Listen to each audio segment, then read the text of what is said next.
Guys আমি এখন যাচ্ছিলাম বাড়ি। তো এখন দেখলাম একটা সেই জিনিস, তোমাদেরকে ভাবলাম দেখাই। মানে এত সুন্দর লাগতেছে এখান থেকে দেখতে এই জিনিসগুলো। আমি রাস্তা থেকে দেখলাম ওদিক থেকে, তো ভাবলাম যে দেখেই যাই কাছ থেকে আর তোমাদেরকেও দেখাই। তো চলো 1 2 3 দেখো। মানে ফোনে তো জাস্টিফাই করা যাবে না এই ভিউটা। মানে আমি এরকম পদ্ম ফুল এরকম সামনে থেকে ফোটা পদ্ম ফুল এই ফার্স্ট দেখলাম।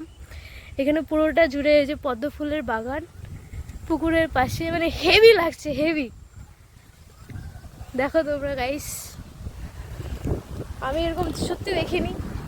মানে এর আগে যখন ওই বেলুলে গিয়েছিলাম তখন ভাবছিলাম যে ওটা হলো পদ্ম ফুলের, কিন্তু পদ্ম ফুল ছিল না ওটা, যাই হোক মখনা ছিল। তো এখানে খুব সুন্দর পদ্ম ফুল ফুটছে, মানে দূর থেকে দেখে খুব সুন্দর লাগছিল। তো ভালো তোমাদেরকে দেখাই, না দেখালে হবে না। এই হলো দেখো, হেভি লাগছে বল। তো এই জায়গাটা কোথায় সেটার লোকেশন আমি বলবো না গাইস। জায়গাটা খুবই সুন্দর, শান্ত। আমি এদিকে আসি খুব, কিন্তু আমি এটা মানে ফার্স্ট টাইম আজকে দেখলাম যে এখানে এরকম পদ্ম ফুল ফুটে আছে।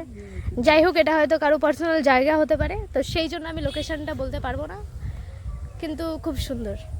মানে কোথাও দেখলে এরকম সুন্দর জিনিস দাঁড়িয়ে দেখতে খুবই ভালো লাগে।